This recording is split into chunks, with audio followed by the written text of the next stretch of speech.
Bismillah, Assalamualaikum warahmatullahi wabarakatuh. Alhamdulillahi rabbil alamin. Wassalatu wassalamu ala asrofil anbiya wal mursalin. Wa ala alihi wa sahbihi ajmain, amma ba'du. Ahlan wa sahlan wa marhaban bikum ayuhal ikhwah dalam program belajar bahasa Arab dengan kitab Durusul Lughatil Arabiyyah wa Syarhuha.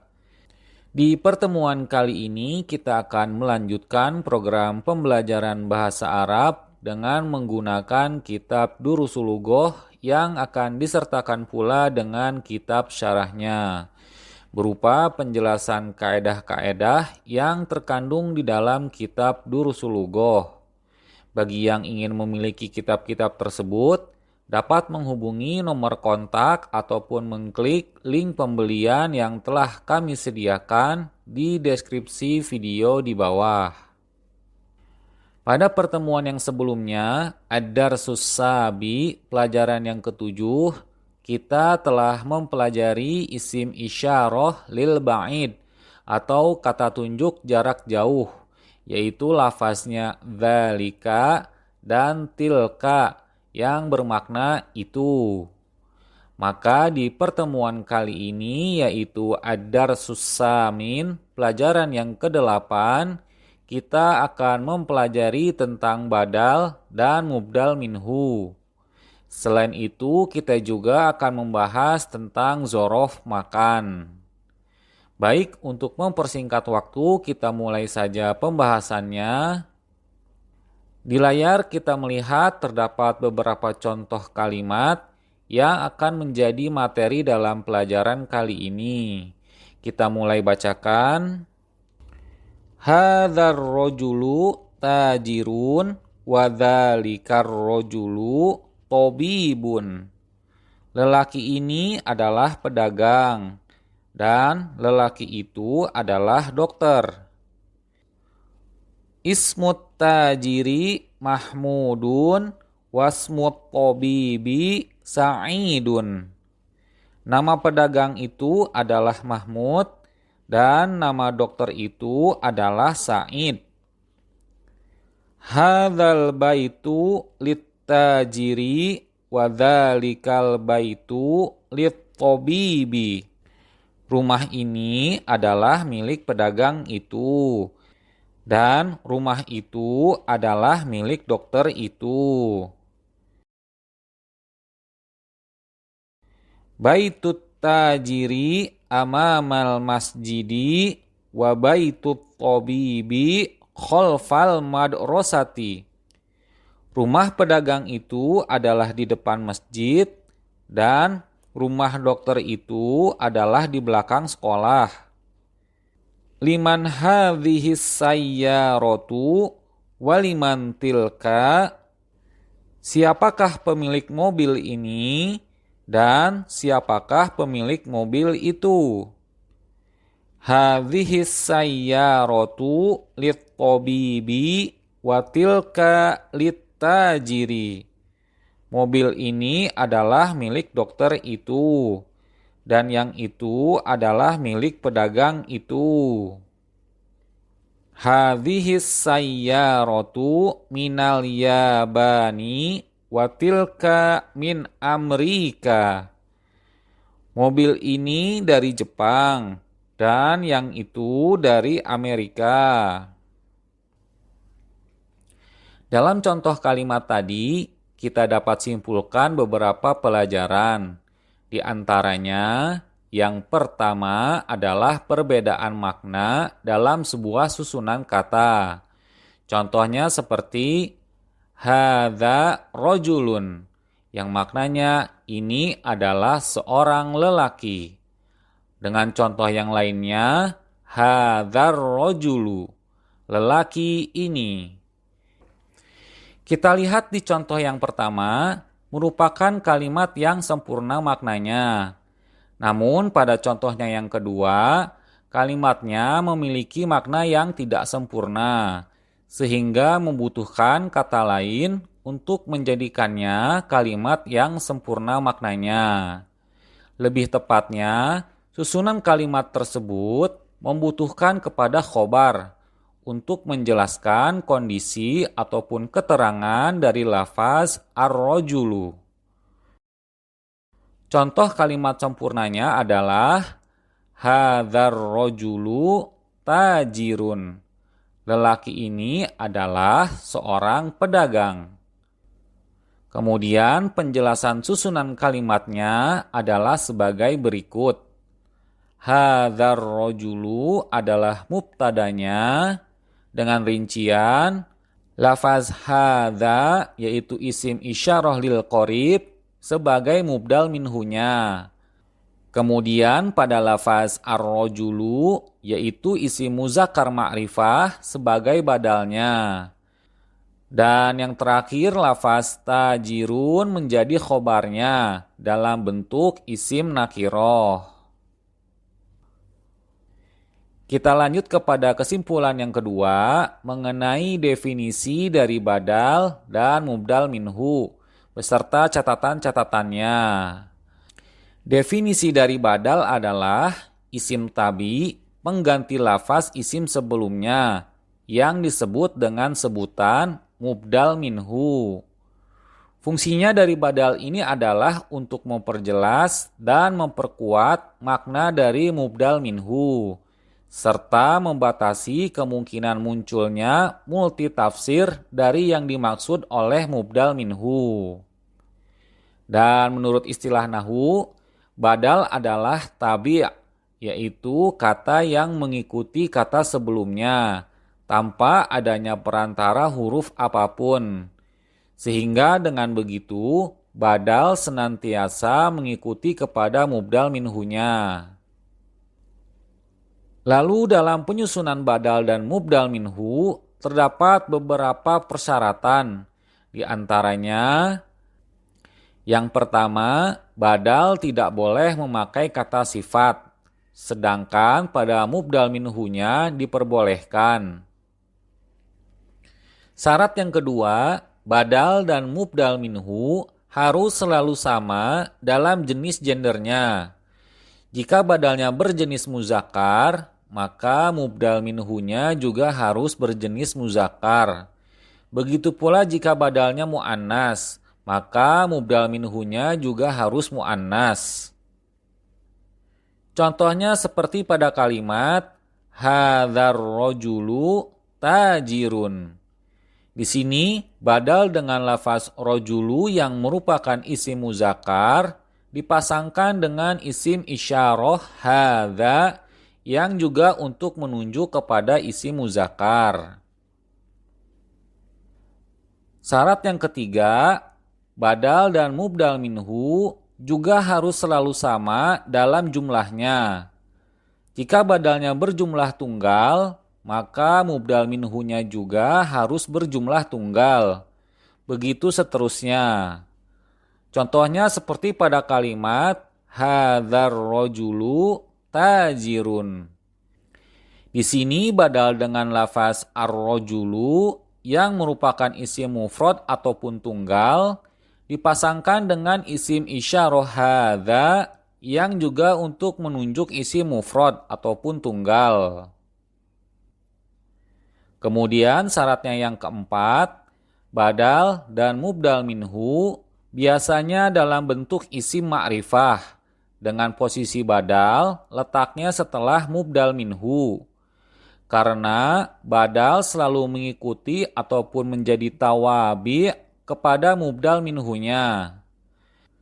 Dan terutamanya badal mengikuti dari segi i'robnya atau kondisi akhiran yang sama-sama apakah dia marfu, mansub, ataukah dalam sama-sama keadaan majrur. Contohnya seperti pada kalimat al-jamilul qamaru ba'idun. Yang cantik itu adalah bulan itu yang jauh. Di sini pada lafaz al-jamilu dan lafaz al-qamaru sama-sama dalam keadaan marfu dengan tandanya berakhiran harokat dhammah. Kemudian syaratnya yang kelima, Karena badal dan mubdal minhu adalah satu kesatuan, maka kedudukan ataupun jabatannya dalam sebuah susunan kalimat juga harus disatukan. Tidak boleh dipisahkan. Lihat pada contoh yang tadi, hadzar rajulu tajirun. Dilihat pada contoh ini, mubdal minhu dan badalnya bergabung menduduki dalam satu jabatan, yaitu sebagai mubtada.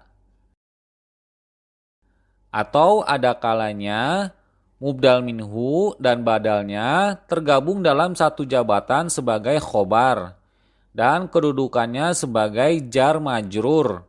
Contohnya seperti pada kalimat al-masjidu fi dzalika syari. Masjid itu di jalan itu.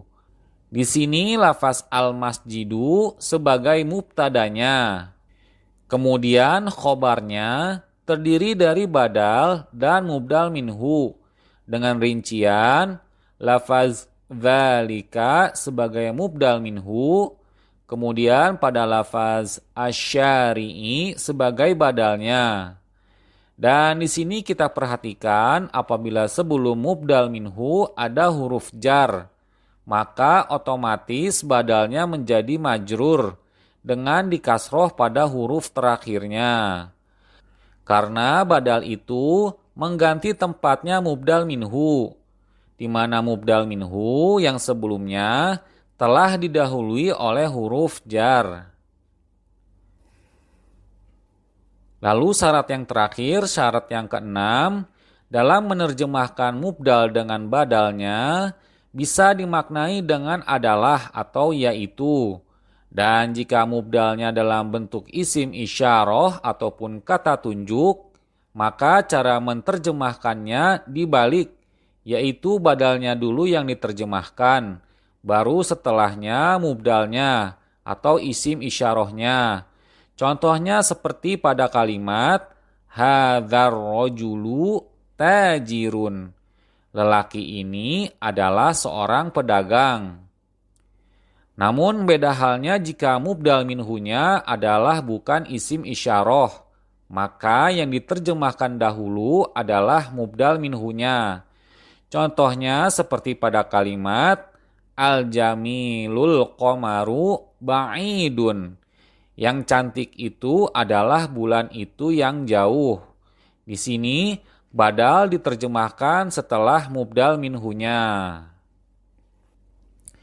Kemudian jika di dalam sebuah kalimat terdapat salah satunya dihilangkan, entah itu badalnya yang dihilangkan ataupun mubdalnya saja yang dihilangkan, maka kalimat tersebut tetap bisa dipahami dan tetaplah menjadi sebuah kalimat yang sempurna. Contohnya seperti pada kalimat al-qamaru ba'idun, bulan itu jauh. Pada contoh ini, mubdal minhunya kita hilangkan, namun masih memiliki makna yang sempurna. Begitu pula dengan kalimat al-jamilu ba'idun, yang cantik itu jauh. Pada kalimat ini, badalnya yang dihilangkan dan masih menjadi kalimat yang sempurna. Karena kedua contoh kalimat ini menjadi mubtada dan khobar secara langsung. Kita lanjutkan kepada latihan-latihan yang ada di Durusul Lughoh ad-Darsus Samin. Tamarinu, latihan-latihan. Ajib anil as'ilatil atiyati. Jawablah pertanyaan-pertanyaan berikut. Al-awwal, man hadzal rajulu wa man dzalikar rajulu. Siapakah lelaki ini dan siapakah lelaki itu? Al-jawab, hadzal rajulu tajirun wa dzalikar rajulu tabibun. Lelaki ini adalah pedagang dan lelaki itu adalah dokter. As-sani, yang kedua, masmut tajiri, siapakah nama pedagang itu? Al-jawab, ismut tajiri Mahmudun. Nama pedagang itu adalah Mahmud. As-salis yang ketiga, Masmut Tobibi. Siapakah nama dokter itu? Al-jawab, Ismut Tobibi Sa'idun. Nama dokter itu Sa'id. Ar-rabi yang keempat, Min aina sayyaratu tabibi. Dari manakah mobil dokter itu? Jawab, sayyaratu tabibi minal Yabani. Mobil dokter itu dari Jepang. Al-khamis yang kelima, Min aina sayyaratu tajiri. Dari manakah mobil pedagang itu? Jawab, sayyaratu tajiri min Amerika. Mobil pedagang itu dari Amerika. As-sadis soal yang keenam, aina baitut tajiri. Di manakah rumah pedagang itu? Jawab, baitut tajiri amamal masjidi. Rumah pedagang itu di depan masjid. As-sabi yang ketujuh, aina baitut tabibi. Di manakah rumah dokter itu? Jawab, baitut tabibi khalfal madrasati. Rumah dokter itu di belakang sekolah. Kita lanjutkan latihannya yang kedua. Iqra waktub. Bacalah dan tulislah. Al-awwal, hadzal waladu Khalidun wa dzalikal waladu Muhammadun. Anak laki-laki ini yaitu Khalid dan anak laki-laki itu yaitu Muhammad. As-sani yang kedua, hadzal rajulu mudarrisun wa dzalikar rajulu muhandisun. Lelaki ini adalah guru dan lelaki itu adalah insinyur. As-salis yang ketiga, hadzal kitabu jadidun wa dzalikal kitabu qadimun. Buku ini baru dan buku itu lama. Ar-rabi yang keempat, hadhis sayyaratu li aliyin wa tilka li Khalidin. Mobil ini miliknya Ali dan yang itu miliknya Khalid. Kita lanjut ke halaman yang berikutnya. Al-khamis yang kelima, hadzal babu maftuhun wa dzalikal babu muqlaqun. Pintu ini terbuka dan pintu itu tertutup.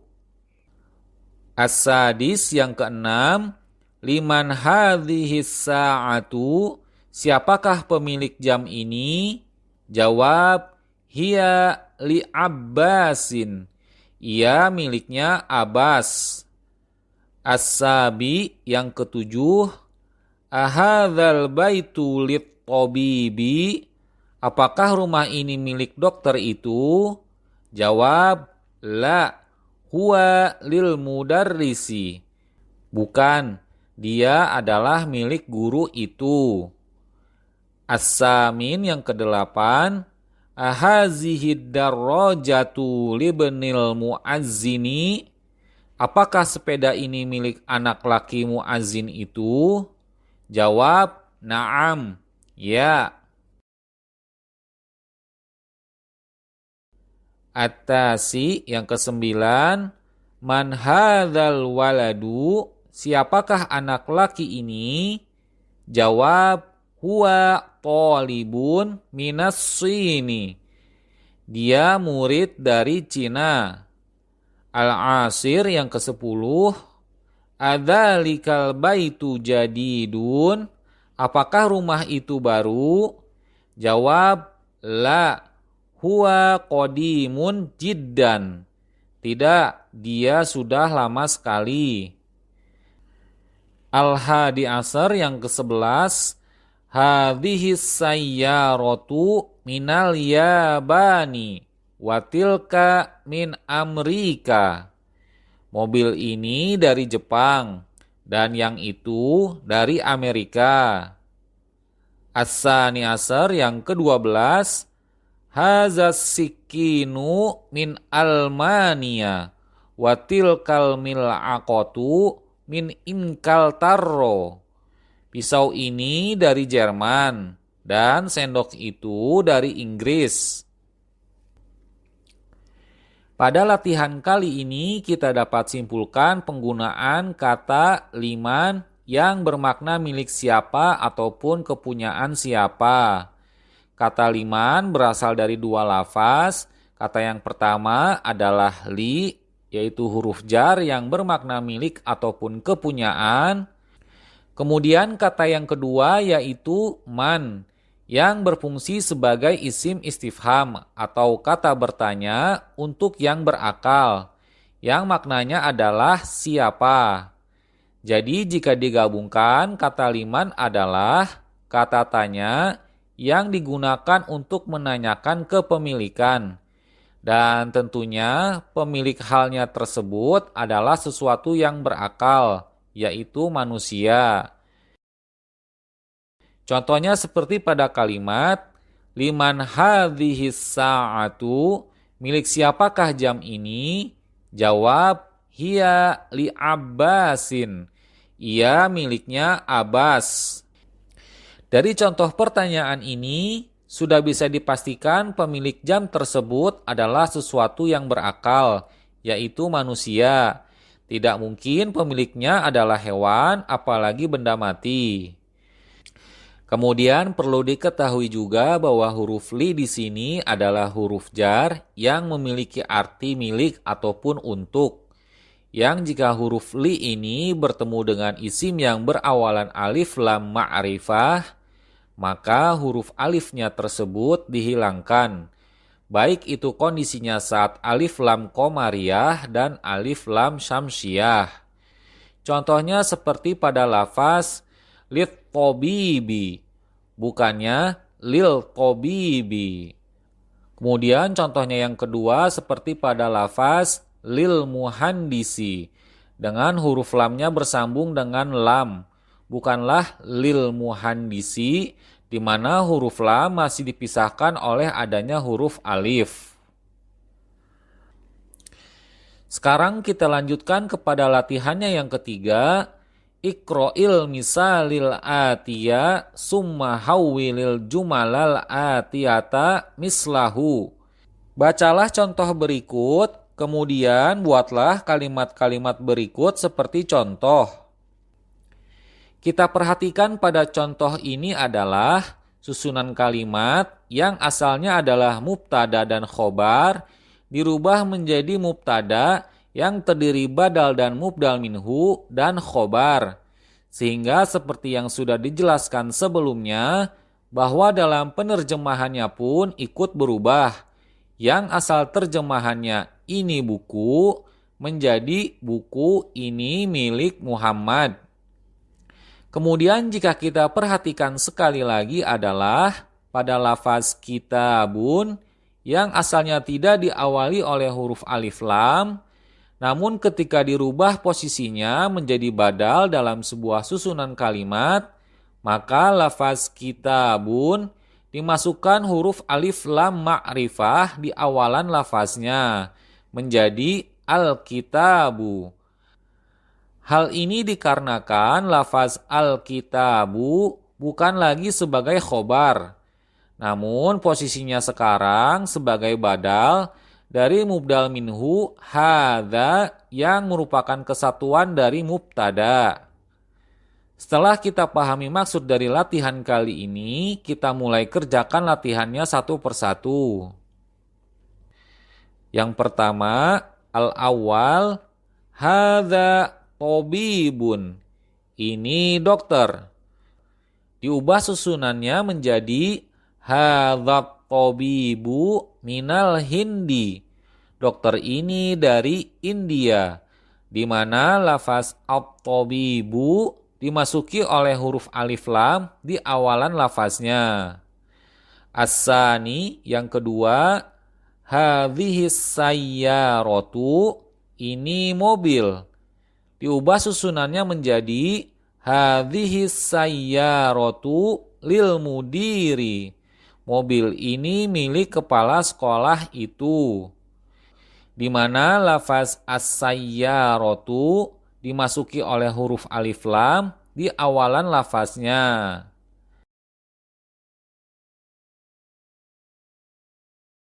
As-salis yang ketiga, dzalika waladun, itu anak kecil. Diubah susunannya menjadi dzalikal waladu ibnul mudarrisi. Anak kecil itu anak laki guru itu, di mana lafaz al-waladu dimasuki oleh huruf alif lam di awalan lafaznya. Ar-rabi yang keempat, tilka sa'atun, itu jam tangan. Diubah susunannya menjadi tilka sa'atu min suwisaro. Jam itu dari Swiss, di mana lafaz as-sa'atu dimasuki oleh huruf alif lam di awalan lafaznya. Al-khamis yang kelima, hadza baitun, ini rumah. Diubah susunannya menjadi hadzal baitu lil muhandisi. Rumah ini milik insinyur itu, di mana lafaz al-baitu dimasuki oleh huruf alif lam di awalan lafaznya. As-sadis yang keenam, hadza qalamun, ini pena. Diubah susunannya menjadi hadzal qalamu li Abbasin. Pena ini miliknya Abbas, di mana lafaz al-qalamu dimasuki oleh huruf alif lam di awalan lafaznya.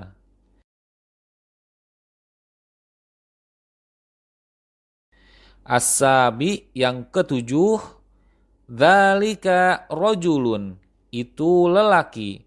Diubah susunannya menjadi dzalikar rajulu muazzinun. Lelaki itu adalah seorang muazzin, di mana lafaz ar-rajulu dimasuki oleh huruf alif lam di awalan lafaznya. As-samin yang kedelapan, hadhihi baydotun, ini telur. Diubah susunannya menjadi hadhil baydotu kabirotun. Telur ini besar, di mana lafaz al-baydatu dimasuki oleh huruf alif lam di awalan lafaznya.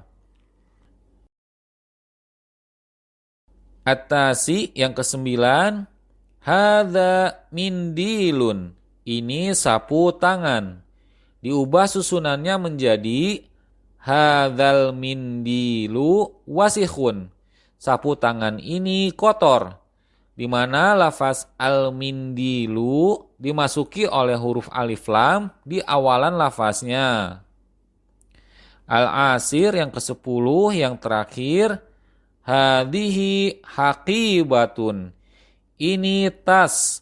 Diubah susunannya menjadi hadhil haqibatu lil mudarrisi.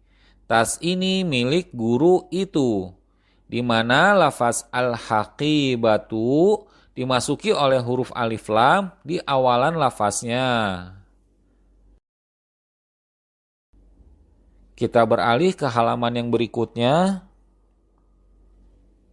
Latihan yang keempat, Iqra'il misalal atiya summa kawin as'ilatan wa ajwibatan mislahu.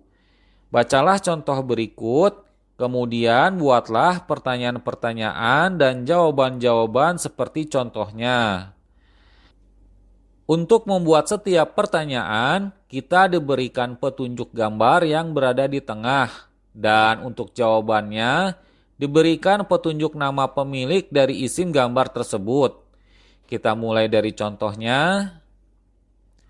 Di sini terdapat gambar kitab, maka bentuk pertanyaannya, liman hadzal kitabu, milik siapakah kitab ini atau milik siapakah buku ini? Lalu pada jawabannya terdapat tulisan Muhammadun. Maka jawabannya hadzal kitabu li Muhammadin. Buku ini milik Muhammad. Kita lanjutkan kepada soal latihannya yang pertama.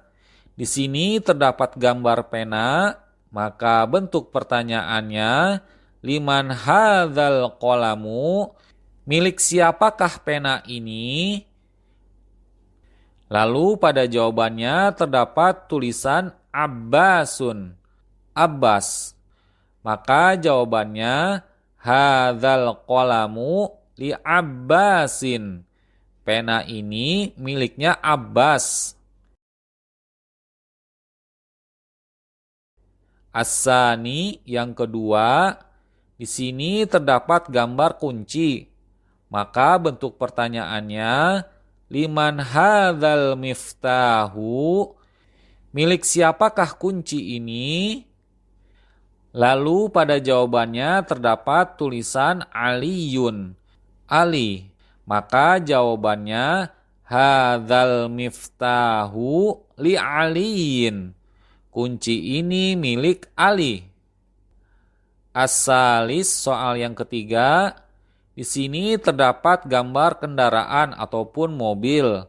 Maka bentuk pertanyaannya, liman hadzihis sayyaratu, milik siapakah mobil ini? Lalu pada jawabannya terdapat tulisan al-mudiru, kepala sekolah. Maka jawabannya hadzihis sayyaratu lil mudiri. Mobil ini milik kepala sekolah itu.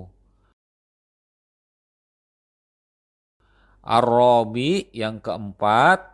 Di sini terdapat gambar sapi. Maka bentuk pertanyaannya, liman hadzihil baqaratu, milik siapakah sapi ini? Di sini pada jawabannya terdapat tulisan al-fallahu, petani. Maka jawabannya hadzihil baqaratu lil fallahi. Sapi betina ini milik petani. Al-khamis yang kelima. Di sini terdapat gambar tas, maka bentuk pertanyaannya adalah liman hadzihil haqibatu, milik siapakah tas ini? Lalu pada jawabannya terdapat tulisan al-mudarrisu, guru itu. Maka jawabannya hadzihil haqibatu lil mudarrisi. Tas ini milik guru itu. As-sadis yang keenam. Di sini terdapat gambar kursi, maka bentuk pertanyaannya, liman hadzal kursiyu, milik siapakah kursi ini? Di sini pada jawabannya terdapat tulisan Ammarun, Ammar. Maka jawabannya hadzal kursiyu li Ammarin. Kursi ini miliknya Ammar. As-sabi yang ketujuh. Di sini terdapat gambar ayam. Maka bentuk pertanyaannya adalah liman hadzihid dajajatu, milik siapakah ayam betina ini? Pada jawabannya terdapat tulisan bintul fallahi, anak perempuan petani itu. Maka jawabannya hadzihid dajajatu libintil fallahi. Ayam betina ini milik anak perempuan petani itu. Kita beralih kepada halaman yang berikutnya. As-samin yang kedelapan. Di sini terdapat gambar jam, maka bentuk pertanyaannya adalah liman hadzihis sa'atu, milik siapakah jam ini? Lalu pada jawabannya terdapat tulisan ibnul mudiri, anak laki kepala sekolah itu. Maka jawabannya adalah hadhis sa'atu libnil mudiri. Jam ini milik anak laki kepala sekolah itu. At-tasi yang kesembilan, di sini terdapat gambar rumah, maka pertanyaannya adalah liman hadzal baitu, milik siapakah rumah ini? Lalu pada jawabannya terdapat tulisan at-tabibu, dokter itu, maka jawabannya adalah hadzal baitu lit-tabibi. Rumah ini adalah milik dokter itu.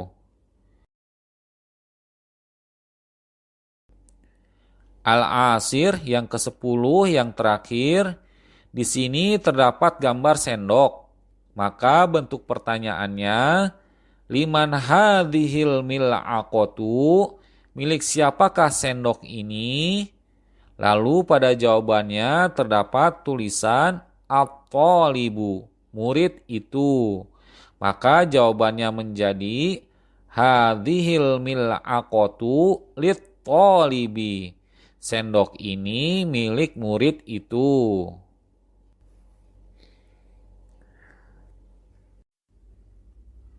Kita lanjut kepada latihannya yang kelima. Ta'ammalil amsilatal atiyata. Perhatikanlah contoh-contoh berikut.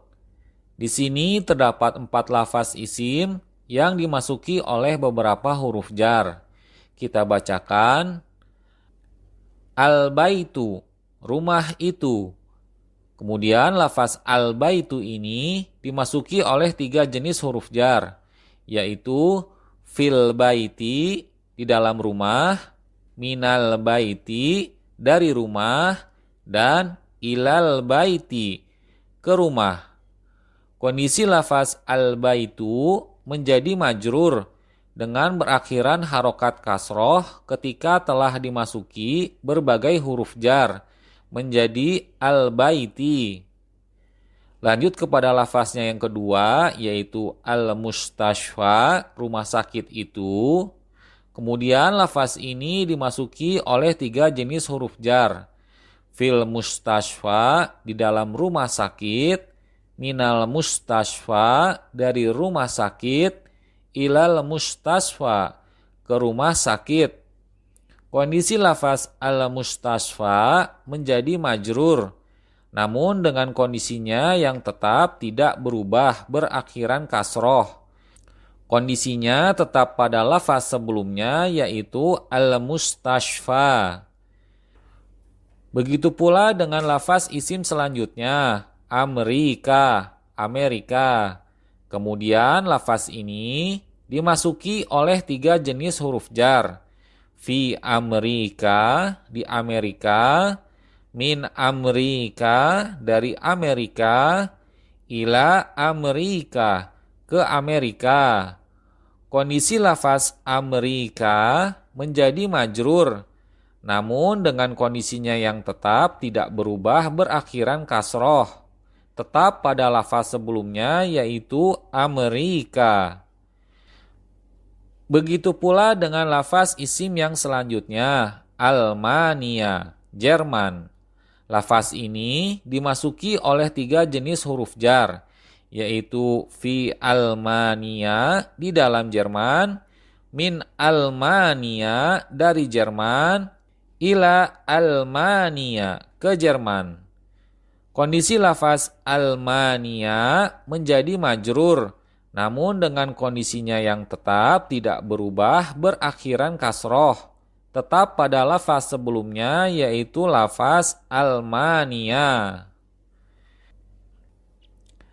Kesimpulan dari latihan tadi yang kita kerjakan adalah lafaz isim yang berupa nama negara dalam bahasa Arab yang diawali oleh huruf alif lam dan berakhiran harokat dhammah. Jika didahului oleh huruf jar, maka harokat akhirnya berubah menjadi kasroh sesuai dengan tanda asli pada isim majrur. Contohnya seperti pada lafaz as-sinu Jika dimasuki oleh huruf jar menjadi minassini. Begitu pula pada lafaz al-yabanu, jika dimasuki oleh huruf jar menjadi minal yabani. Pada dua contoh ini, isim terakhir setelah huruf jar dibaca majrur dengan tanda harokat kasroh di akhir lafaznya. Namun ada pula isim nama negara yang berakhiran huruf alif mati sebagai tanda mad bacaan panjang sehingga berbunyi akhiran vokal A karena huruf sebelumnya berharokat fathah. Maka keadaan harokatnya tidak berubah alias tetap seperti itu walaupun sebelumnya telah dimasuki oleh huruf jar. Dan membuat isim nama negara tersebut tetap menjadi isim majrur. Contohnya pada lafaz Amerika. Jika dimasuki oleh huruf jar, tetap dibaca min Amerika. Begitu pula pada lafaz Almania. Jika dimasuki oleh huruf jar, tetap dibaca min Almania. Kedua lafaz isim tersebut tetap menjadi isim majrur namun dengan kondisi akhirannya yang tetap. Karena huruf alif termasuk ke dalam huruf illat yang tidak dapat menerima harokat. Maka keadaan akhirannya tetap seperti itu walaupun telah dimasuki oleh huruf jar. Dan lafaz isim yang berakhiran huruf alif tersebut disebut dengan nama isim maksur. Isim maksur adalah isim yang diakhiri dengan huruf alif asli, yang huruf sebelumnya berharokat fathah. Contoh kata isim maksur lainnya selain nama negara seperti al-aso yang maknanya tongkat, al-fata yang maknanya pemuda, al-huda yang maknanya petunjuk, dan ad-dunya yang maknanya dunia. Kita lanjutkan dengan pembahasan yang di bawahnya. Iqra waktub, bacalah dan tulislah. Al-awwal, hadzat tabibu min Inkaltaro. Dokter ini dari Inggris. As-sani, dhahaba Hamidun ila Faransa. Hamid pergi ke Perancis. As-salis yang ketiga, Mahmudun maridun huwal ana fil mustashfa. Mahmud sakit, dia sekarang di rumah sakit. Ar-rabi yang keempat, Zahaba Abdullahi min Almania ila Inkaltaro. Abdullah pergi dari Jerman ke Inggris. Al-Khamis yang kelima, hadzal kitabu li Isa wa dzalikal kitabu li Musa. Buku ini miliknya Isa dan buku itu miliknya Musa. As-sadis yang keenam, hadzal muhandisu min Amerika. Insinyur ini dari Amerika. Kita beralih kepada halaman yang selanjutnya. Latihan ke-6, Iqra, bacalah. Al-awwal, as-saburatu amamat talibi wahia khalfal mudarrisi. Papan tulis itu di depan siswa itu dan dia di belakang guru itu. As-sani yang kedua, aina sayyaratul mudarrisi, di mana mobil guru itu? Jawab, hiya amamal madrasati, dia di depan sekolah itu. As-salis yang ketiga, aina baitul imami, di mana rumah imam itu?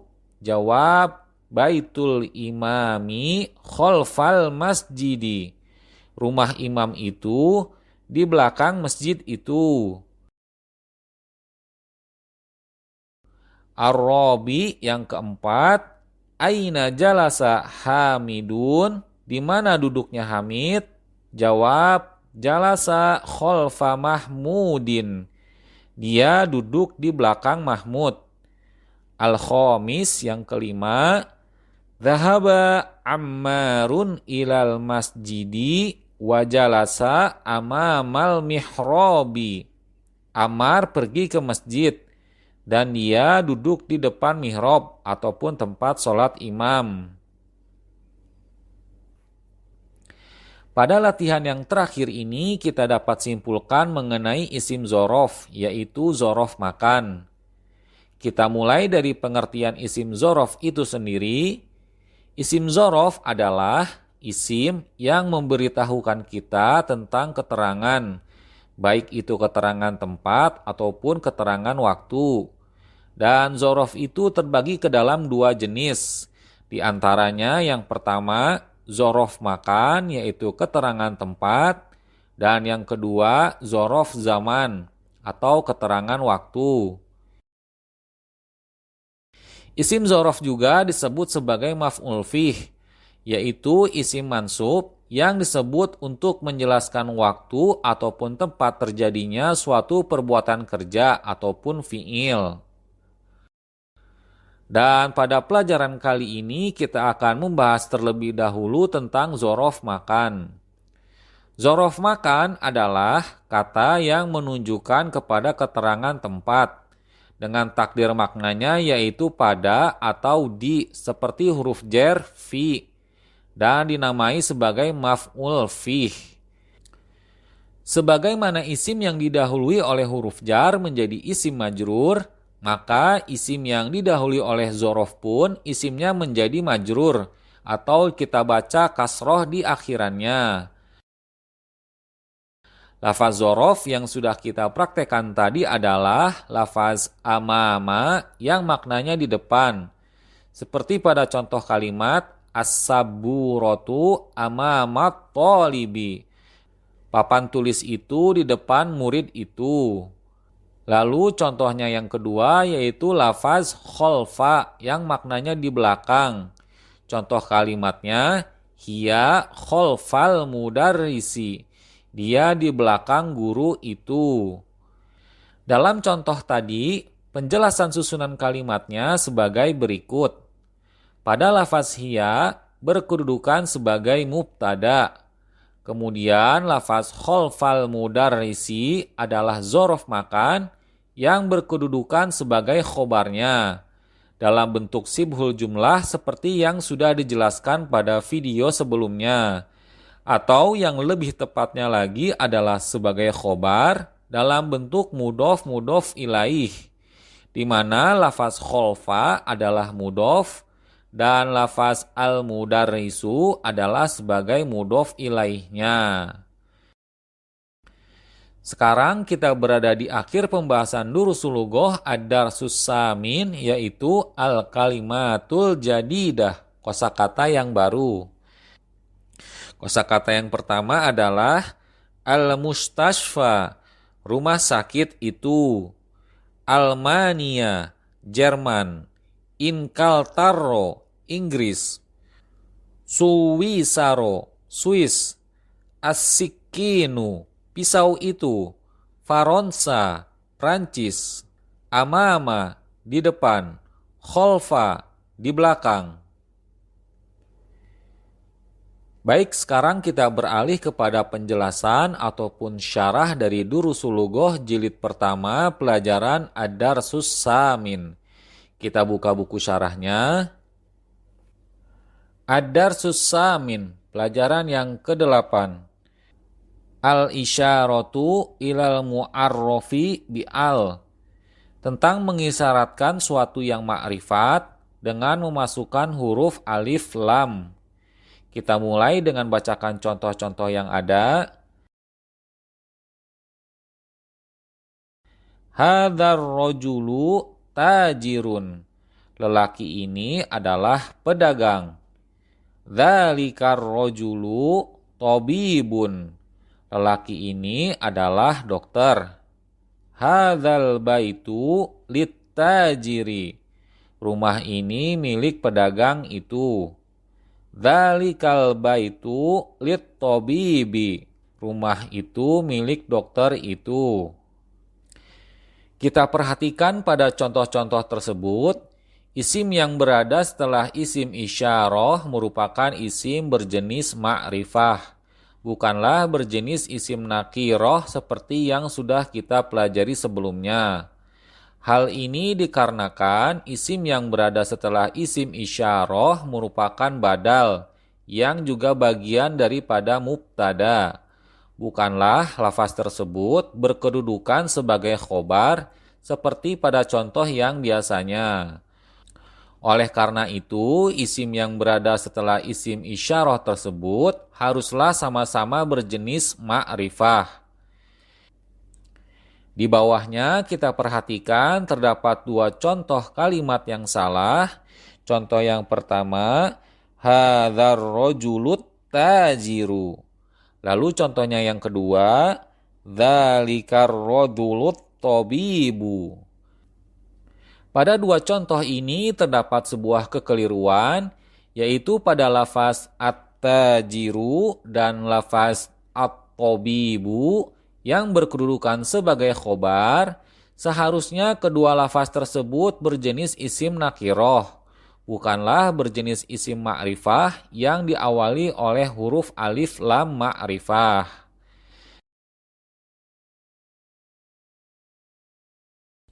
Kemudian pembahasan selanjutnya tentang lafaz liman. Liman su'alun anil akili.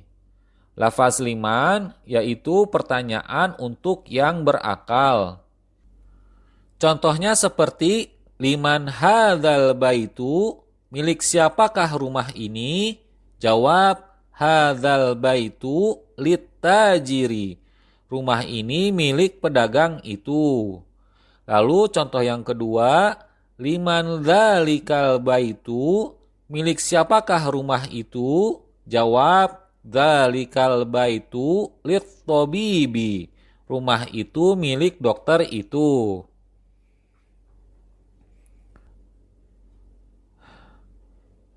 Pembahasan berikutnya tentang lafaz amama dan lafaz kholfa yang merupakan zorof makan. Contohnya bisa dilihat di layar. As-saburatu amamat tullabi. Papan tulis itu di depan murid itu. Lalu contoh yang kedua, as-saburatu kholfal mudarrisi.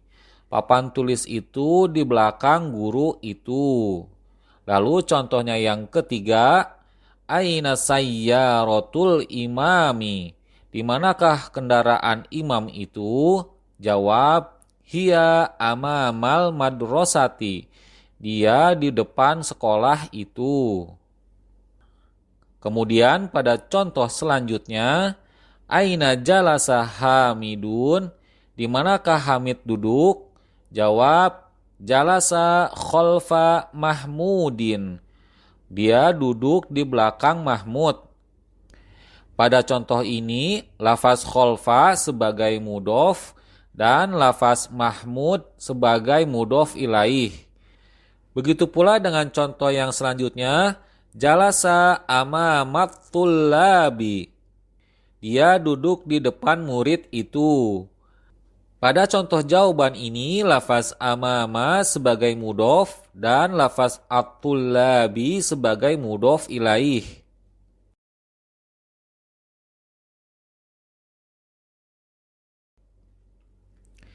Kita lanjutkan pada bagian bawahnya. Di sini terdapat contoh kalimat hadzal baitu litajiri. Pada lafaz litajiri terdapat huruf lam yang merupakan huruf jar, yang maknanya adalah milik ataupun punya. Seperti lit-tabibi, milik dokter itu, lil mudarrisi, milik guru itu, ataupun li Muhammadin, milik Muhammad. Dan di bawahnya terdapat penjabaran kedudukan kata dalam sebuah susunan kalimat yang terdapat badal dan mubdal minhunya. Contohnya yang pertama, hadzar rajulu tajirun. Lelaki ini adalah pedagang. Di sini pada lafaz hadza adalah mubtada atau mubdal minhunya, lalu lafaz ar-rajulu sebagai badal, dan terakhir pada lafaz tajirun adalah sebagai khobarnya. Kemudian contohnya yang kedua, dzalikal baitu lit-tabibi. Rumah itu milik dokter itu. Di sini lafaz dzalika menduduki sebagai mubtadanya, atau bisa kita katakan sebagai mubdal minhunya. Lalu pada lafaz al-baitu adalah sebagai badal, dan terakhir pada lafaz lit-tabibi adalah sebagai khobarnya. Dan di sini pada lafaz amama dan lafaz kholfa merupakan bagian dari zorof makan. Selanjutnya kita sampai pada bagian terakhir dari syarah Durusul Lugah ini, yaitu mengenai penjelasan makna dari berbagai macam huruf jar. Di antaranya, huruf jarmin tufidul bidayata. Huruf jarmin memberikan makna permulaan, yaitu maknanya dari. Huruful jarri ila, huruf jar ila tufidun nihayah. Huruf jarnya ila memberikan makna ujung yang maknanya adalah ke. Huruful jarri fi, huruf jar fi tufiduz zorfiyah. Huruf jar fi memberikan makna menempati yang maknanya adalah di dalam. Huruful jarri ala tufidul isti'la'a. Huruf jar ala memberikan makna tinggi, yaitu di atas. Dan yang terakhir, huruful jarril lamu tufidul milka. Huruf jar lam memberikan makna kepemilikan, yaitu milik. Demikianlah materi pembelajaran dari kitab Durusul Lugah jilid ke-1 Ad-Darsus Samin, pelajaran yang ke-8. Pembahasan tentang badal dan mubdal minhu. Kami mohon maaf jika dalam penyampaian video ini terjadi kekeliruan ataupun hal-hal yang tidak berkenan. Dan jika ada materi pembahasan yang terlewati, teman-teman bisa melihat video sebelumnya yang ada di daftar playlist video pembelajaran Durusul Lugah pada channel ini. Saya mohon pamit undur diri. Subhanakallahumma wa bihamdika asyhadu alla ilaha illa anta astaghfiruka wa atubu ilaik. Assalamualaikum warahmatullahi wabarakatuh.